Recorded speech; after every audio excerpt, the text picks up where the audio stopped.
Hi, everybody. Thank you for joining me. Today's question is, are souls eternal? Can they be created? Do they ever expire? If they are energy, and the conservation of energy would imply that must mean that they are eternal?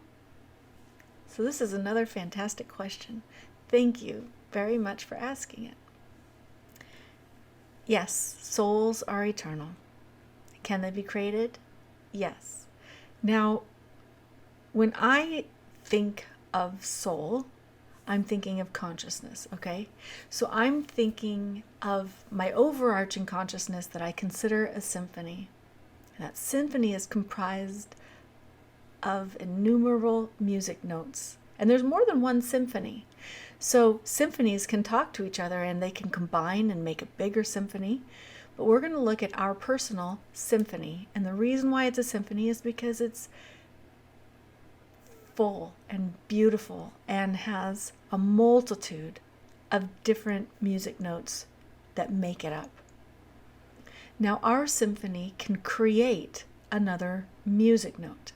And for this explanation, we're going to be looking at human beings. But this applies to everything. A tree is another music note that our symphony can create. There's my dog. A symphony created that particular particle that is a dog. So let's bounce back over to people. Our overarching symphony created a very unique particle. It brought two cells together, a sperm and an egg, and at conception, when that sperm broke through that cellular wall of the egg, a magnificent event happened. A firework of zinc exploded out and it created a very unique particle. Now, the energy of the sperm and the egg isn't new energy, right?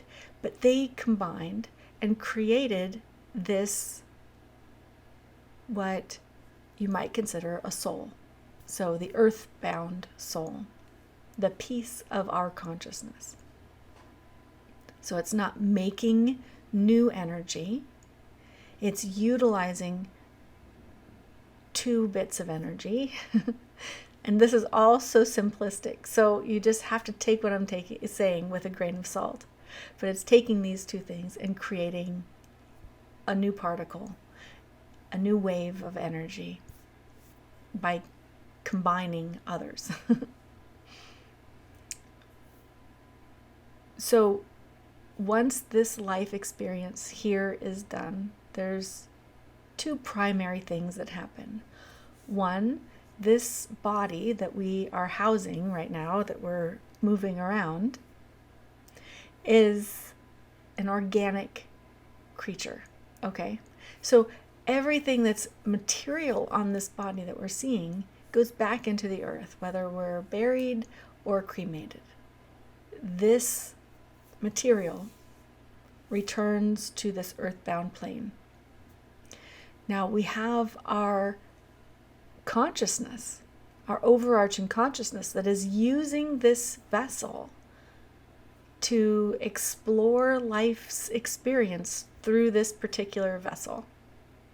And our brain is creating this veil, the veil that people talk about. The veil isn't out here, the veil is actually created in our brain.